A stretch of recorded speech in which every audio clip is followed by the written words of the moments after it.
Hello and welcome to the first episode on the Beauty, Brains and the Bag with Powerful Princess podcast. My name is Princess Agombiade and I am your host. On this podcast, I will be helping you tap into your highest self by showing you the ways that you can break the glass ceilings in your personal life and in your careers. But I will not always do this alone. On some days, I will be here with my couch, and on some other days, I will have a special guest on my couch. I hope that you get to use this podcast to really transform your life. I'm rooting for you. Now, let's get into today's episode. Today, we're speaking about a very important topic. I think the topic on which we can build on every other topic. And this topic is finding you. The goal of today's podcast is to help you create the life you want by challenging you to look inwards, by challenging you to look at the mirror and see your reflection so that you can be able to figure out exactly who you are. Socrates said something, "Man, know thyself." But because I'm really here to speak to not just the women, but also the men, but particularly the women, I am going to say, woman, know thyself. It is really important for us to look inwards so that we can figure out exactly who we are and what our purpose here on earth is. So let's start with a big question. This is a question that basically you would encounter a little over 1 million times in your life. The question of who are you? This question, you would get it on a date, you get it on an interview, or in an interview, you get it, when you're trying to apply for a scholarship or a job. You'll be asked this question so many times in your life that it becomes repetitive. And what is interesting is that a lot of times we often answer this question very wrongly. Take a deep breath and take a moment to think about it first of all, before you answer the question. Who are you? Let me guess. You said something along the lines of, my name is Princess Agombiade. I'm an award-winning beauty queen, a model, entrepreneur, and gender advocate. I was Miss Grand Nigeria 2017, Miss Multiverse Nigeria 2022, and currently the second runner-up of Miss Universe Nigeria 2023. I'm the founder of the Princess Agombiade Foundation, and we've launched several initiatives towards advocating for education and gender equality.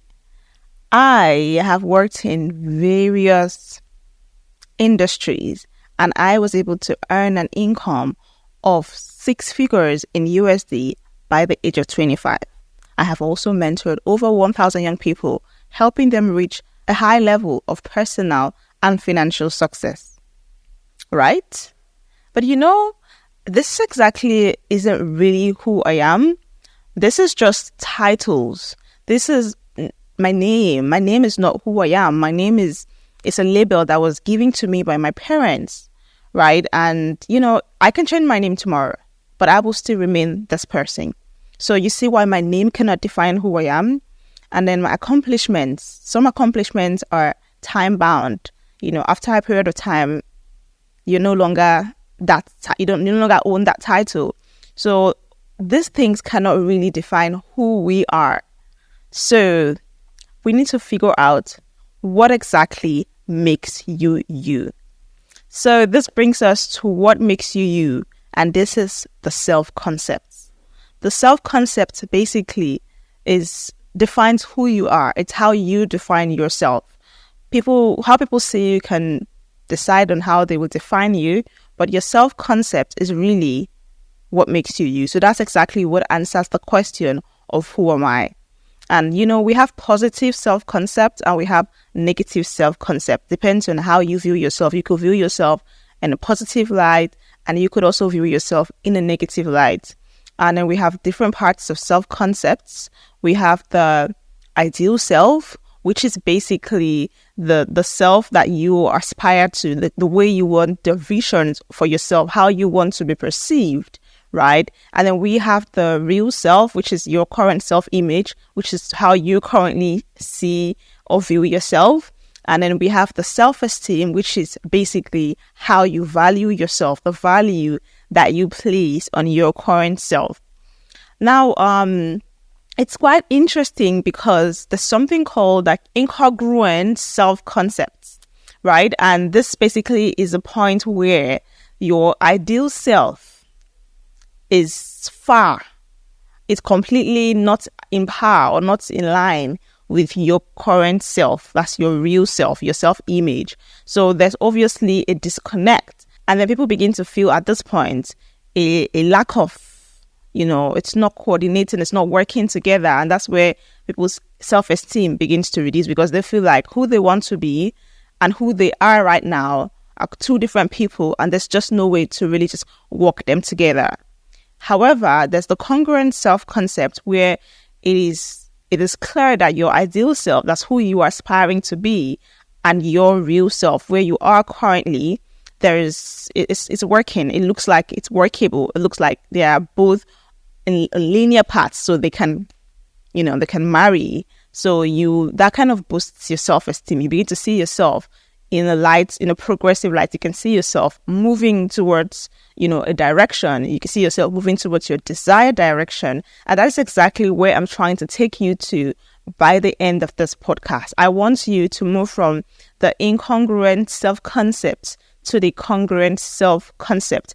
And how you can get to this point is by getting to understand where you currently are, that's your current self-image, and figuring out what your ideal self needs to be like, so that it can be workable, so that it can make sense to you. And that's going to help your self-esteem. Self-concept is interesting because you basically develop a self-concept in two different ways. A lot of young people, actually, it starts developing in childhood. When a child is like around the ages of 2 and 3, that's their early childhood. Their interaction, or the way you interact with them, somehow it just begins to form and shape up their self-concept. By the time they get to the ages of 7 and 11, they have already formed the self-concept based on the way that you relate with them, based on their abilities and how. So basically, they start to compare themselves with their peers, with their folks, and see, okay, I'm more athletic than most of my peers, or I'm, getting better grades. And then that kind of starts forming and shaping their self-concept. You see where it starts to get interesting, because sometimes you don't even have, you have no control. You had no control. I'm going to say had because it was then. You had no control about how your self-concept was shaped. It could be depending on the environment that you grew up in, the kind of upbringing that you had, the kind of words that you heard being told to you when you were growing up. These are kind of things that could have shaped your self-concept, right? But now I want to figure out, why do you think you want to know yourself? This is a very important question here, because it's going to help me to know if you need to continue listening to this podcast, or if you need to just jump right off. To discover truth, to find favorable information that aligns with what you want to hear, or to confirm what you already think. If you're just trying to find information that would sit well with you, that will make you happy, that will make you, that would not really stir anything, you probably don't need to be listening at this point anymore, because this is not, what you're going to find here. And if you're just trying to confirm what you already think, then, well, let's see. You might be right, you might be wrong, but I would just say that the reason why you should be listening at this point is because you want to discover the truth about yourself. Okay, so now we're going to go into how you can build self-concept, right? I know that from the childhood and adolescent ages, you probably never came across this kind of information, so you had no idea what was happening and how you were becoming. But there is actually you can actually continue to become. So the idea of self-concept does not end at a particular age. You can actually continue to develop self-concept even into your 80s, your 90s. It's all about how you think. It's all about what you want. If you really want to change the way that you see yourself, you can. And to be honest, the way that you can build self-concept is by identifying your values. Because your values are like a guiding light. They will basically shape the way that you begin to see yourself. They will shape your self-image. They will shape the way that you respond to what is going on around you. And they will ultimately shape the way that your life is going to transform. I will define your values as the guiding light that helps you, or that drives you, or that guides you into a purposeful life. And a purposeful life is a life with direction. And a life with direction is a life where you are able to, do a lot of positive things, like eliminate negative thoughts. One thing I realized is when people don't have any values or don't have any purpose, they are able to just be blown in different directions. Think about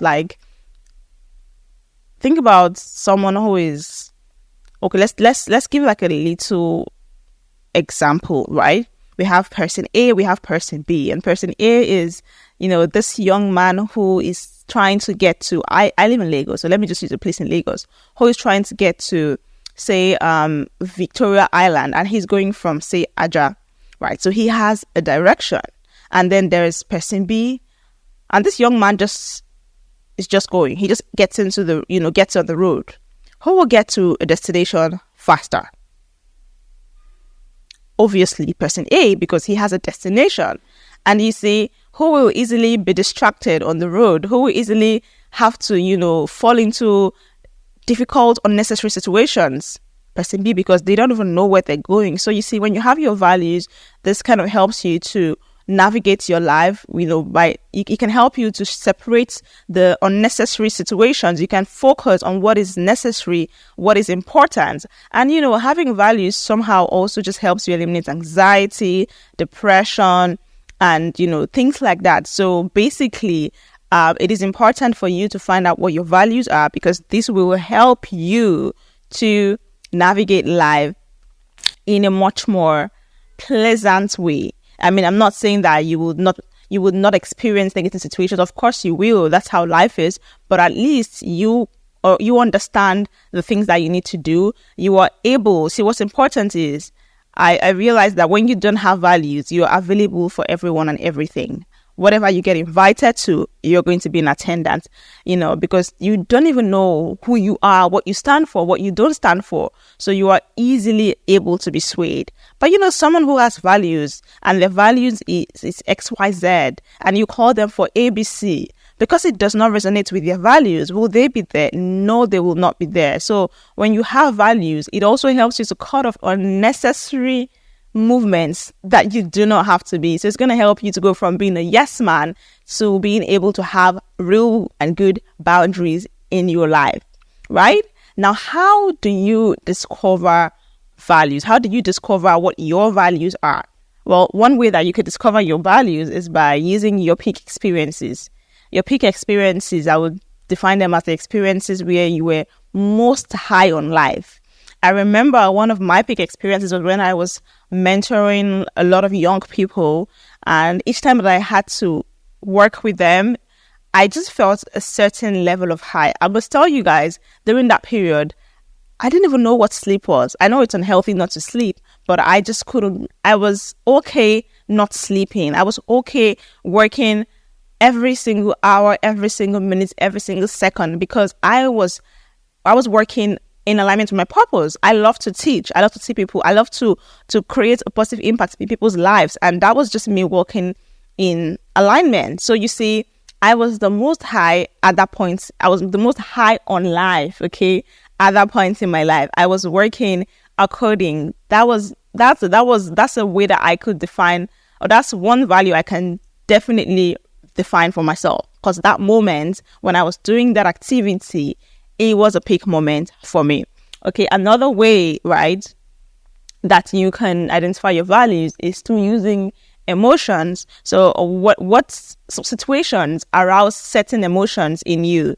Some people, when they see certain situations, it affects them in a particular kind of way. These are ways that you can be able to see, okay, what are my values? I'm going to give you an example just for more context. So there's people who maybe they do not like to see any form of injustice. So when they read about injustice in the paper, or they see a news about injustice, they can be moved to tears, right? They can start crying. And to you, you might look at it and I'm like, okay, I mean, yeah, it's bad news, but move on. It doesn't move you to tears. But because you guys have different values, that is why one person was able to express the emotion about that particular situation in a different way.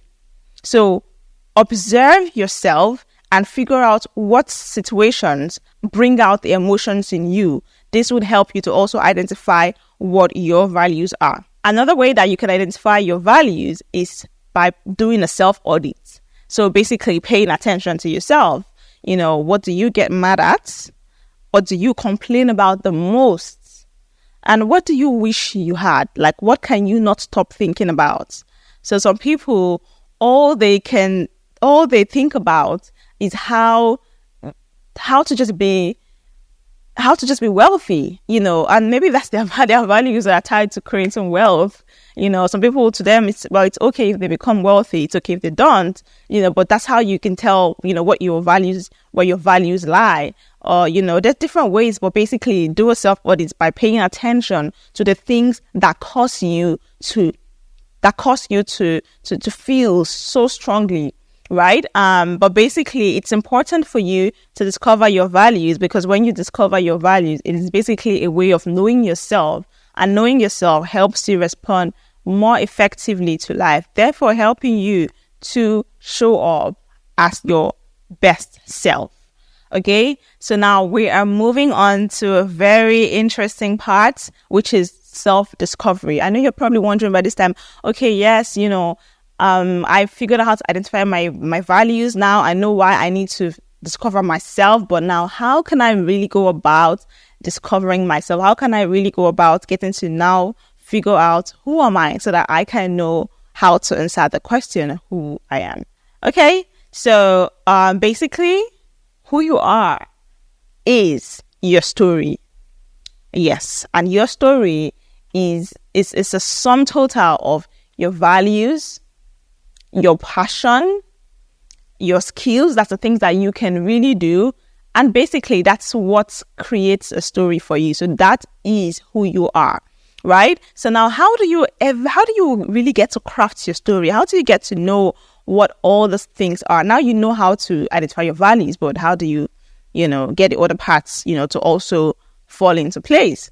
The first thing that I want you to see, I want you to do, right? And this is a practical part of the entire podcast, so you might want to really take notes at this point if you're not taking notes already, which I think you should be. Okay, so the first thing you want to do is to visualize your ideal self. Remember, we spoke about ideal self. That's the person that you are aspiring to be.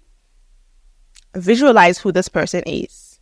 Visualize who you are on the highest levels that you want to play. So basically, I don't want to put an example to it because I don't want to limit your imagination, but sit in your imagination and try to picture who is Princess at her optimal level, who is Princess at the highest level she can possibly be. As we already know, the only limit to you and to how far you can go is your imagination. So allow your imagination run wild. What position do you want to see yourself that's going to make you very happy? So think about that person, paint that picture in your head, get creative and paint that picture in your head, and write who that person is. Write it down on a book. Get a journal. You have to start journaling at this point right now. Write it down and be clear about that person.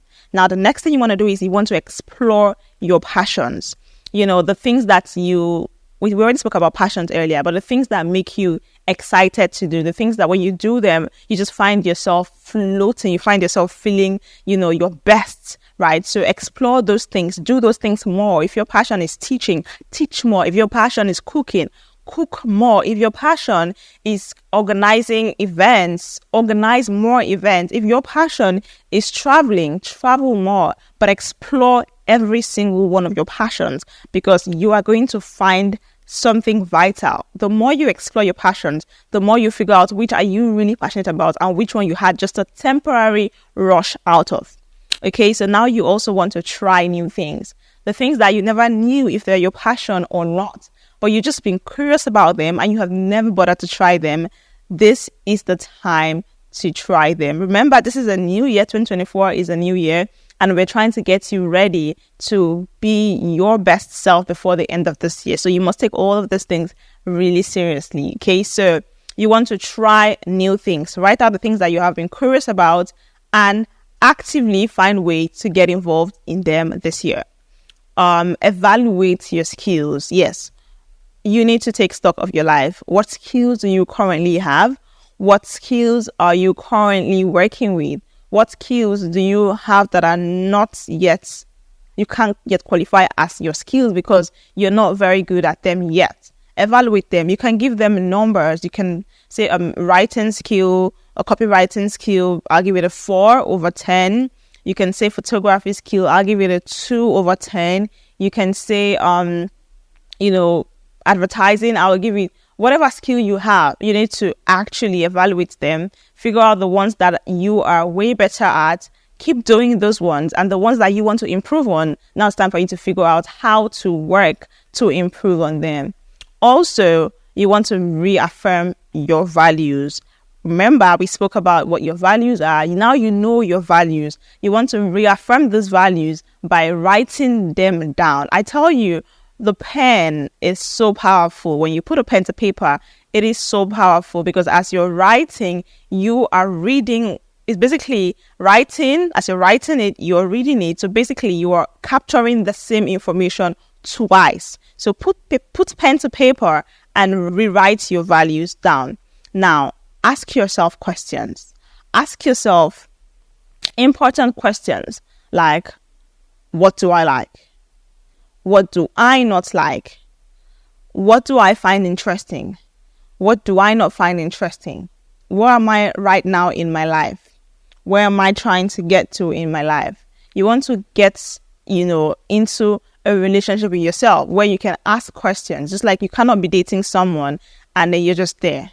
You would obviously, out of interest, you would ask them questions. So develop that same interest that you would give to a partner in yourself, so that you can ask yourself the questions that you would ask whoever.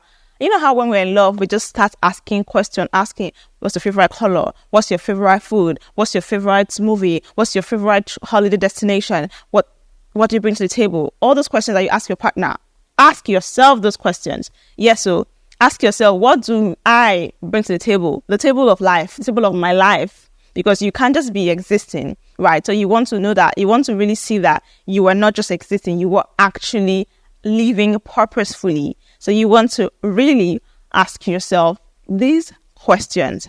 Now, I spoke about evaluating your skills before. Now you've put out the skills that you already have and you have evaluated them to see the ones that you need to learn more, the ones that you need to practice more. Now you also need to make room to learn more skills. I primarily feel like my audience are young people between a certain age bracket. I would say between the age of maybe 19 to like 39. And I believe that at this age, you still have so much room to grow yourself. You are still very malleable. You can still become whatever you want to become. I mean, people are becoming stuff at 75. People are becoming something at 80. So you are just 35 and you want to say, oh, this is how I am. This is who I am. Who told you that? Is that who you want to be? Is that how you want to be? Because now, if that's not how you want to be, or that's not who you want to be, you have the chance, you have the opportunity to really go in there and effect the change. So learn a new skill. Figure out what kind of life do you want to live? Who is your ideal self? What kind of job does your ideal self do? Do you have the skills for that kind of job? You don't. Go learn the skill. Baby girl, I don't know about you, but I will keep working towards becoming my ideal self because I want to really live a fulfilled and happy life. I don't want to live a life where I'm saying, I wish I did. There's nothing worse than wishing you did because all you just had to do was do. All you just had to do was do. But now you did it and now you wish. So avoid regrets and do. Okay? And now the final point here is journal. I already said it from the beginning. So by now you should already have a journal where you're writing everything I'm saying. So journal every single thing. Journal your ideal self. Journal your visualization of your ideal self. Journal every single thing. Your new skill, your new passions, every single thing. Put it to paper. Now I'm back to asking you the question. Who are you? I mean, that question should be a no-brainer right now because you just learned that who you are is a summation of your core values, your passions, and your skills. So go ahead and tell me your personal statement. I'm listening. Remember when it was said that women are meant to be seen, not heard? When society decided that a woman had to choose between being beautiful or brilliant. And then women just resigned to society's definition of who they should be. And they relegated themselves to unfulfilling roles. Well, I am Princess Agumbiade, and I run a show called Beauty, Brains, and the Bag with Powerful Princess. I show women how to find their identity and purpose, how to break the glass ceilings in their personal and professional lives, and how to live a life with no limits. All this while reminding them that their beauty and brains are not mutually exclusive and they can coexist. Congratulations to you, woman, on listening to the first episode of the Beauty, Brains, and the Bag with Powerful Princess podcast. I know that this marks a very interesting turn in your life, and I cannot wait to go on this amazing journey of transformation with you. Remember, you're not just pretty, but pretty powerful. Until next time, bye. Stay pretty and pretty powerful.